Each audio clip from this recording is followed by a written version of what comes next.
जय माता दी दोस्तों। ओम नमः शिवाय। आज सावन मास का चौथा सोमवार है। आज हम इस वीडियो में सावन मास के चौथे सोमवार की कथा को सुनेंगे।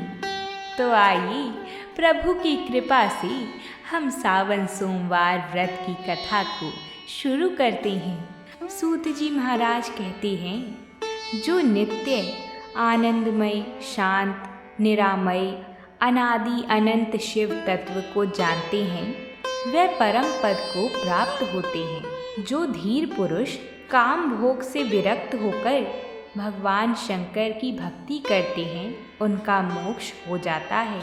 वे संसार बंधन में नहीं पड़ते। जो मायामय संसार में चिरकाल तक सुखपूर्वक विहार करके देहवसान होने पर मोक्ष चाहते हैं, उनके लिए यह धर्म बताया गया है कि संसार में भगवान शिव की पूजा सदा ही स्वर्ग और मोक्ष का हेतु है। यदि प्रदोष आदि के गुणों से युक्त सोमवार के दिन यह पूजा की जाए तो उसका विशेष महत्व है। जो केवल सोमवार को भी भगवान शंकर की पूजा करते हैं उनके लिए इस लोक और परलोक में कोई भी वस्तु दुर्लभ नहीं है। सोमवार को उपवास करके पवित्र होकर इंद्रियों को वश में रखते हुए वैदिक अथवा लौकिक मंत्रों से विधि पूर्वक भगवान शिव की पूजा करनी चाहिए।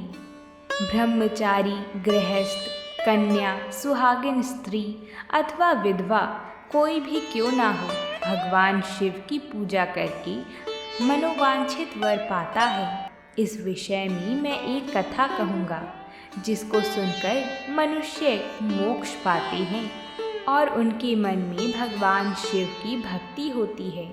प्राचीन काल में आर्यव्रत में चित्रवर्मा नाम से प्रसिद्ध एक राजा थे। वह दुष्टों को दंड देने के लिए यमराज के समान समझे जाते थे। वह धर्म मर्यादाओं के रक्षक, कुमार्गामी पुरुषों को दंड देकर राह पर लाने वाली, समस्त यज्ञों का अनुष्ठान करने वाले और शरणार्थियों की रक्षा करने में समर्थ थे। भगवान शिव और विष्णु जी में उनकी बड़ी भक्ति थी।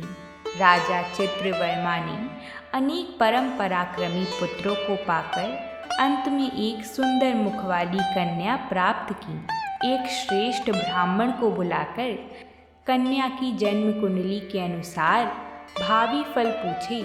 तब उन ब्राह्मणों में से एक बड़े ही विद्वान ने कहा, महाराज, यह आपकी कन्या सीमंतनी नाम से प्रसिद्ध होगी। यह भगवती उमा की भांति, मंगलमयी दमयंती की भांति परम सुंदरी, सरस्वती के समान सब कलाओं को जानने वाली तथा लक्ष्मी की भांति अत्यंत सद्गुणों से सुशोभित होगी। यह 10,000 वर्षों तक अपने स्वामी के साथ आनंद भोगेगी और 8 पुत्रों को जन्म देकर उत्तम सुख का उपभोग करेगी। उसके बाद एक दूसरे ब्राह्मण ने कहा, यह कन्या 14वें वर्ष में विधवा हो जाएगी। यह कठोर वचन सुनकर राजा 2 घड़ी तक चिंता में डूबे रहे। उसके बाद सब ब्राह्मणों को विदा करके राजा ने सोचा कि सब कुछ भाग्य के अनुसार होता है। ऐसा समझकर चिंता छोड़ दी। कन्या सीमंतनी धीरे धीरे सयानी हुई। अपनी सखी के मुख से विधवा योग की बात सुनकर उसे बड़ा खेद हुआ। उसने चिंता मग्न होकर याज्ञवल्क्य मुनि की पत्नी मैत्रेयी से पूछा, माताजी, मैं आपके चरणों की शरण में आई हूँ। मुझे सौभाग्य बढ़ाने वाली सत्कर्मों का उपदेश दीजिए। इस प्रकार शरण में आई हुई राजकन्या से पतिव्रता मैत्रेयी ने कहा, सुंदरी, तू शिव सहित पार्वती जी की शरण में जा और सोमवार को एकाग्रचित होकर स्नान और उपवास पूर्वक स्वच्छ वस्त्र धारण करके शिव और माता पार्वती का पूजन कर। सोमवार के दिन शिव और माता पार्वती की आराधना करती रहे। इस व्रत से बड़ी भारी आपत्ति पड़ने पर भी तू उससे मुक्त हो जाएगी। घोर से घोर एवं भयंकर महाकलेश में पड़कर भी शिव पूजा ना छोड़ना। उसके प्रभाव से महान भय से पार हो जाओगी। इस प्रकार सीमंतनी को आश्वासन देकर पतिव्रता मैत्रेयी जी आश्रम को चली गईं। राजकुमारी ने उनकी कथा अनुसार भगवान शिव का पूजन आरंभ किया। निषद देश में नल की पत्नी दमयंती के गर्भ से इंद्रसेन नामक पुत्र हुआ था। राजा इंद्रसेन के पुत्र चंद्रगिद्ध हुए। राजा चित्रवर्मा ने राजकुमार चंद्रागत को बुलाकर गुरुजनों की आज्ञा से उन्हीं के साथ अपनी पुत्री सीमंतनी का विवाह कर दिया। उस विवाह में बड़ा उत्सव हुआ था। विवाह के पश्चात चंद्रांगद कुछ काल तक ससुराल में ही रही। एक दिन राजकुमार यमुना के पार जाने के लिए कुछ मित्रों के साथ नाव पर सवार हुए। भाग्यवश नाव यमुना के भंवर में मल्लाहों सहित डूब गई। यमुना के दोनों तटों पर बड़ा भारी हाहाकार मच गया। इस दुर्घटनाओं को देखने वाले समस्त सैनिकों के विलाप से सारा आकाश मंडल गूंज उठा। डूबने वालों में से कुछ तो मर गई और कुछ ग्राहों के पेट में चली गई तथा राजकुमार आदि कुछ लोग उस महाजल में अदृश्य हो गई। यह समाचार सुनकर राजा चित्रवर्मा बड़े व्याकुल हुए और यमुना के किनारे आकर मूर्छित हो गई। सीमंतनी ने भी जब यह समाचार सुना तब वह अचेत होकर धरती पर गिर पड़ी। राजा चंद्रसेन भी अपने पुत्र के डूबने का समाचार पाकर रानियों सहित बहुत दुखी हुए और सुध-बुध खोकर गिर पड़े। उसके बाद बड़े बूढ़ों के समझाने पर राजा चित्रवर्मा धीरे धीरे नगर में आए और उन्होंने अपनी पुत्री को धीरज बंधाया। राजा चित्रवर्मा ने जल में डूबे हुए अपने दामाद का औधर्वदेहिक कृत्य वहां आए हुए उनके बंधु बांधवों से करवाया। पतिव्रता सीमंतनी ने चिता में बैठकर पति लोक में जाने का विचार किया, किंतु उसके पिता ने स्नेहवश रोक दिया। तब वह विधवा जीवन व्यतीत करने लगी। मुनि पत्नी मैत्रेयी जी ने जिस शुभ सोमवार व्रत का उपदेश दिया था उसे सदाचार परायण सीमंतनी ने विधवा होने पर भी नहीं छोड़ा। इस प्रकार 14वें वर्ष की आयु में अत्यंत दारुण दुख पाकर वह भगवान शिव के चरणारविंद का चिंतन करने लगी। शिव जी की आराधना करते करते उसके 3 वर्ष व्यतीत हो गए। उधर पुत्र शोक से उन्मत्त हुए राजा इंद्रसेन को बलपूर्वक दबाकर उनके भाइयों ने सारा राज्य छीन लिया और उन्हें पत्नी सहित पकड़कर कारागृह में डाल दिया। इंद्रसेन के पुत्र चंद्रांगद यमुना के जल में डूबने पर नीचे नीचे गहराई में उतरने लगे। बहुत नीचे जाने पर उन्होंने नागवधुओं को जल क्रीड़ा में निमग्न देखा। राजकुमार को देखकर वह भी विस्मित हुई और उन्हें पाताल लोक में ले गई। वहां चंद्रागद ने तक्षक नाग के परम अद्भुत रमणीय नगर में प्रवेश किया और इंद्र भवन के समान मनोहर एक सुंदर महल देखा, जो बड़े बड़े रत्नों की प्रकाशमान किरणों से उद्दीप्त हो रहा था। भगवान सूर्य के समान तेजस्वी तक्षक नाग को सभा भवन में विराजमान देखकर परम बुद्धिमान राजकुमार ने प्रणाम किया और हाथ जोड़कर खड़े हो गए। तक्षक के तेज से उनकी आँखें चौंधिया गईं। नागराज ने भी मनोरम राजकुमार देखकर उन नागिनों से पूछा, यह कौन है और कहाँ से आया है? उन्होंने उत्तर दिया, हमने इसे यमुना जल में देखा है और इसके कुल तथा नाम परिचय ना होने के कारण आपके पास ले आई हैं। तब तक्षक ने राजकुमार से पूछा, तुम किसके पुत्र हो? कौन सा तुम्हारा देश है और यहाँ पर तुम्हारा कैसे आगमन हुआ? राजपुत्र ने कहा, भूमंडल में निषद नाम से प्रसिद्ध एक देश है। उसके स्वामी राजा नल महायशस्वी हो गए हैं। वे पुण्य लोक माने जाते हैं। उनके पुत्र इंद्रसेन हुए और इंद्रसेन का पुत्र मैं हुआ। मेरा नाम चंद्रांगद है। मैं अभी नूतन विवाह करके ससुराल में ही था और यमुना जी के जल में विहार करता हुआ देव की प्रेरणा से डूब गया। ये नाग पत्नियां मुझे आपके पास ले आई हैं। कई जन्मों के पुण्यों से यहाँ मैंने आपके चरणारविंद का दर्शन किया है। आज मैं धन्य हूँ। मेरे माता पिता कृतार्थ हो गए, क्योंकि आपने दया करके मेरी ओर देखा और मुझसे वार्तालाप किया है। इस प्रकार अत्यंत मनोहर उदारतापूर्ण वचन सुनकर तक्षक ने कहा, राजकुमार, तुम भय ना करो, धैर्य रखो और बताओ, तुम संपूर्ण देवताओं में किसकी पूजा करते हो?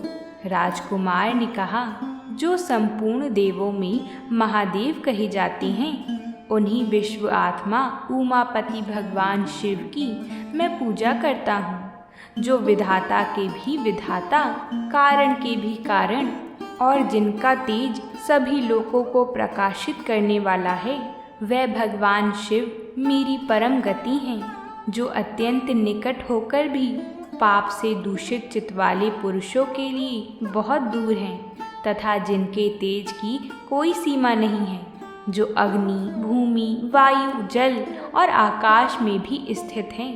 वह विश्व आत्मा भगवान सदाशिव हम सबके लिए परम पूजनीय हैं, जो संपूर्ण भूतों के साक्षी, सबकी आत्मा में स्थित रहने वाली परमेश्वर तथा निरंजन है। संपूर्ण संसार जिनकी इच्छा के अधीन है, मैं उन भगवान शिव की पूजा करता हूँ। ज्ञानी पुरुष, जिन्हें एक आदि और पुराण पुरुष कहते हैं, गुणों के भेद से जिनमें भिन्नता की प्रतीति होती है, जिन्हें कोई तो क्षेत्रज्ञ, वह भगवान शिव मेरे परम आश्रय हैं। मैं भगवान शिव की सदा पूजा करता हूँ। देव नदी गंगा जिनके मस्तक पर स्थान पाकर सुशोभित होती है, भगवती जगदम्बिका जिनके अर्धांग में निवास करती हैं, और तक्षक और वासुकी दोनों नागराज जिनके कानों के कुंडल हैं, वे चंद्रशेखर भगवान शिव मेरे परम आश्रय हैं। राजकुमार की यह बात सुनकर तक्षक का चित्त प्रसन्न हो गया। उनके हृदय में महादेव जी के लिए नूतन भक्ति भाव का उदय हो आया और वे उनसे इस प्रकार बोली, राजेंद्र नंदन, तुम्हारा कल्याण हो। मैं तुम पर बहुत प्रसन्न हूँ, क्योंकि तुम बालक होकर भी उच्चतम परात्पर शिव तत्व को जानते हो। देखो, यह रत्नमय लोक है। ये मनोहर नेत्रों वाली युवतियाँ हैं। ये मनोवांछित कामना पूर्ण करने वाले कल्प वृक्ष हैं, तथा ये अमृत रूपी जल से भरी हुई बावलियाँ हैं। यहाँ मृत्यु का दारुण भय नहीं है। बुढ़ापा और रोग से यहाँ किसी को पीड़ा नहीं होती। तुम इच्छा अनुसार यहीं रहो और यथा योग्य सुख भोगों का उपभोग करो। नागराज के ऐसा कहने पर राजकुमार हाथ जोड़कर बोली, नागराज, मैंने समय पर विवाह किया है। मेरी पत्नी उत्तम व्रत का पालन करने वाली और शिव पूजा परायण है, और मैं अपनी माता पिता का एक लौता पुत्र हूँ। वह सब लोग इस समय मुझे मरा हुआ मानकर महान शोक से घिर गए होंगे। अंततः मुझे किसी प्रकार भी यहाँ अधिक समय तक नहीं ठहरना चाहिए। आप कृपया करके मुझे उसी मनुष्य लोक में पुनः पहुँचा दें। नागराज तक्षक ने कहा, राजकुमार, तुम जब जब मेरी याद करोगे, तब तब तुम्हारे सामने प्रकट हो जाऊंगा। ऐसा कहकर उन्होंने राजकुमार को एक सुंदर अश्व भेंट किया, जो इच्छा के अनुसार चलने वाला था। अनेक प्रकार के द्वीपों, समुद्रों और लोकों में उसकी अप्रतिहत गति थी। इसके सिवा उन्हें रत्नमय आभूषण दिव्य वस्त्र एवं दिव्य अलंकार भेंट किए। उनकी सहायता के लिए सारी व्यवस्था करने के पश्चात तक्षक ने जाओ कहकर प्रेम पूर्वक उन्हें विदा किया। चंद्रांगद उस घोड़े पर सवार होकर निकले और थोड़ी ही देर में यमुना के जल से बाहर आकर उस दिव्य अश्व पर चढ़े हुए ही नदी के रमणीय तट पर घूमने लगे। इसी समय पतिव्रता सीमंतनी अपनी सखियों से घिरी हुई वहाँ स्नान करने के लिए आई थी। उसने यमुना के तट पर मनुष्य रूपधारी नाग कुमार के साथ भ्रमण करते हुए राजकुमार चंद्रांगद को देखा। दिव्य अश्व पर आरूढ़ हुए अपूर्व आकार वाले उन राजकुमार को देखकर वह उन्हीं की ओर दृष्टि लगाए खड़ी हो गई। उसे देखकर चंद्रांगद ने भी मन ही मन विचार किया, जान पड़ता है इसे मैंने पहले कभी देखा है। तत्पश्चात वह घोड़े से उतरकर नदी के किनारे आ बैठे और उस सुंदरी को बुलाकर समीप बैठाकर पूछा, तुम कौन हो, किसकी स्त्री हो और किसकी कन्या हो? सीमंतनी ने लज्जावश स्वयं कुछ नहीं बोला। तब उसकी सखियों ने सब बातें बताईं। इसका नाम सीमंतनी है। यह निषाद राज इंद्रसेन की पुत्रवधू, युवराज चंद्रांगद की पत्नी तथा महाराज चित्रवर्मा की पुत्री हैं। दुर्भाग्यवश इसके पति इस महाजल में डूब गई। इससे विधवा दुख प्राप्त करके यह बाला शोक से सूखती जा रही है। अत्यंत प्रबल शोक में ही इसने 3 वर्ष व्यतीत किए हैं। आज सोमवार है, इसलिए यहाँ यमुना जी में स्नान करने के लिए आई है। इसके ससुर का राज्य भी शत्रुओं ने छीन लिया है, बलपूर्वक उस पर अधिकार जमा लिया है और वह महाराज अपनी पत्नी के साथ उनकी कैद में पड़े हैं। यह सब होने पर भी यह निर्मल अंतःकरण वाली सदाचार परायण राजकुमारी प्रति सोमवार को अत्यंत भक्ति भाव के साथ पार्वती सहित महादेव जी की पूजा करती है। उत्तम व्रत का पालन करने वाली सीमंतनी अपनी सखी के मुख से सब बातें कहलवाकर स्वयं भी राजकुमार से पूछती है, आपके पास खड़े ये दोनों पुरुष कौन हैं? आपने मेरे बारे में इतना सब क्यों पूछा है? मुझे ऐसा जान पड़ता है कि कभी मैंने आपको देखा है। आप मुझे अपने से प्रतीत होते हैं। इतना कहकर राजकुमारी सीमंतनी नेत्रों से आंसुओं की धारा बहाती हुई बहुत देर तक फूट फूट कर रोती रही और मूर्छित होकर पृथ्वी पर गिर पड़ी। अपनी प्रियतमा के शोक का कारण सुनकर चंद्रांगद भी शोक से व्याकुल हो गई और 2 घड़ी तक चुपचाप बैठे रहे। उसके बाद सीमंतनी उठकर राजकुमार की ओर बारंबार निहारने लगी। उसने पहले देखे हुए अंग चिन्हों, स्वर आदि लक्षणों, अवस्था के प्रमाण तथा रूप रंग आदि की परीक्षा करके यह निश्चय किया कि ये अवश्य ही मेरे पति हैं, क्योंकि मेरा हृदय प्रेम से अधीर होकर इन्हीं में अनुरक्त हुआ है।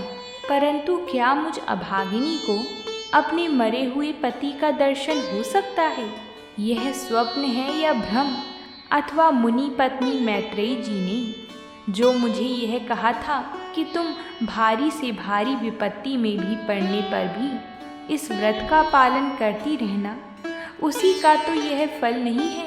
एक श्रेष्ठ ब्राह्मण ने मेरा 10,000 वर्षों का सौभाग्य बतलाया था। उन ब्राह्मण देवता का यह वचन अवश्य सत्य होगा। यह ईश्वर के बिना कौन जान सकता है। इधर प्रतिदिन मुझे मंगल सूचक शुभ शकुन दिखाई देते हैं। पार्वती देवी के प्राणनाथ भगवान शिव के प्रसन्न होने पर देहधारियों के लिए कौन सी वस्तु दुर्लभ हो सकती है।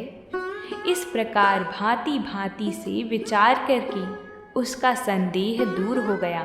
तब लज्जा से उसने अपना मुख नीचे की ओर कर लिया। उस समय राजकुमार ने कहा, भद्री, मैं तुम्हारे पति के शोक संतप्त माता पिता से यह समाचार बतलाने के लिए जा रहा हूँ। तुम्हारा कल्याण हो, तुम्हारे पति तुमसे शीघ्र ही मिलेंगे। यों कहकर राजकुमार घोड़े पर सवार हुई और अपने दोनों सहायकों के साथ शीघ्र ही अपने राज्य में जा पहुँचे। वहाँ नगर के समीप ही स्थित होकर उन्होंने नागराज के पुत्र को राज सिंहासन पर अधिकार जमाए बैठे हुए बंधुओं के समीप भेजा। नागकुमार ने शीघ्र जाकर उन सब से कहा, तुम सब लोग महाराज इंद्रसेन को अभी के अभी कारागार से मुक्त करो और सिंहासन छोड़कर हट जाओ। महाराज के पुत्र चंद्रांगद पाताल लोक से लौटकर यहाँ आए हैं। तुम आनाकानी ना करो, नहीं तो चंद्रांगद के बाण तुम्हारे प्राण ले लेंगे। वह यमुना जी के जल में डूबकर नागराज तक्षक के घर जा पहुँचे थे। वहाँ से उनकी सहायता पाकर पुनः इस लोक में लौटे हैं। नागकुमार की कही हुई ये सारी बातें सुनकर शत्रुओं ने भी बहुत अच्छा ऐसा कहकर उनकी आज्ञा स्वीकार की और महाराज इंद्रसेन को उनके खोए हुए पुत्र के पुनः लौट आने का समाचार बताकर उनका सिंहासन उन्हें लौटा दिया। महाराज को प्रसन्न करके भी वह लोग भयभीत बने रहे। मेरा पुत्र आ रहा है, यह बात सुनकर राजा प्रेम के आंसू बहाते हुए आनंद में डूब गई। यही दशा महारानी की भी थी। उसके बाद सब नागरिक, वृद्ध मंत्री और पुरोहित आगे जाकर चंद्रांगद से मिले और उन्हें हृदय से लगाकर महाराज के समीप ले आए। अपने भवन में प्रवेश करके राजकुमार ने माता पिता के चरणों में प्रणाम किया। चरणों में पड़े हुए पुत्र को उठाकर राजा रोते हुए अपने पुत्र को हृदय से लगा लिया। फिर माता पिता का आशीर्वाद लेकर राजकुमार पुरवासियों से मिले और उन्होंने सबको यथा योग्य सम्मान दिया। फिर पुनः सबके साथ राजसभा में बैठकर अपना सब वृतांत पिता से निवेदन किया और नागराज तक्षक से मित्रता होने की भी बात बतलाई। राजकुमार का चरित्र देखकर और सुनकर राजा इंद्रसेन हर्ष से विहल हो गए। उन्होंने अपने मन में यही माना कि मेरी पुत्र वधू ने भगवान महेश्वर की आराधना करके इस अनुपम सौभाग्य का अर्जन किया है। तब राजा ने दूतों द्वारा महाराज चित्रवर्मा को भी कहलवा दिया। यह अमृतमयी वार्ता सुनकर महाराज चित्रवर्मा आनंद से विहल हो गई। अपनी पुत्री को बुलाकर उन्होंने उसे वैधव्य के चिन्हों का परित्याग करवाया और उसे बहुत प्रकार के आभूषणों से विभूषित किया। उसके बाद समूचे राष्ट्र के गांव और नगर आदि में बड़ा भारी उत्सव हुआ और सब लोगों ने राजकुमारी सीमंतनी के सदाचारों की बड़ी प्रशंसा की। चित्रवर्मा ने इंद्रसेन के पुत्र चंद्रांगद को बुलाकर सीमंतनी को उनके साथ विदा कर दिया। चंद्रांगद ने तक्षक के घर से लाए हुए रत्न आदि आभूषण के द्वारा, जो मानव मात्र के लिए अत्यंत दुर्लभ है, अपनी पत्नी को अलंकृत किया। इस प्रकार शुभ मुहूर्त में अपनी पत्नी को साथ लेकर ससुर की आज्ञा से चंद्रांगद पुनः अपनी नगरी में आए। महाराज इंद्रसेन ने अपने पुत्र को राज सिंहासन पर बिठाकर तपस्या द्वारा भगवान शिव की आराधना करके योगी पुरुषों को उपलब्ध होने वाली उत्तम गति प्राप्त की। राजा चंद्रांगद ने अपनी धर्मपत्नी सीमंतनी के साथ 10,000 वर्षों तक नाना प्रकार के विषयों का उपभोग किया। उन्होंने 8 पुत्रों और 1 कन्या को जन्म दिया। सीमंतनी प्रतिदिन भगवान महेश्वर की पूजा करती हुई अपने स्वामी के साथ सुखपूर्वक रहने लगी। उसने सोमवार व्रत के प्रभाव से अपना खोया हुआ सौभाग्य प्राप्त कर लिया।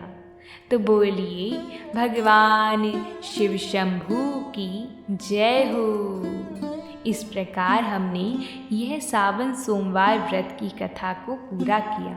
हम आशा करते हैं आप सभी को ये कथा पसंद आई होगी और आप सभी ऐसी ही कथाओं को सुनने के लिए हमारे चैनल को सब्सक्राइब ज़रूर कर लें और इस वीडियो को लाइक करना ना भूलें। तो अब मिलते हैं आपसे कल एक नई कथा के साथ। तब तक के लिए प्रेम से बोलिए पार्वती पते हर हर महादेव।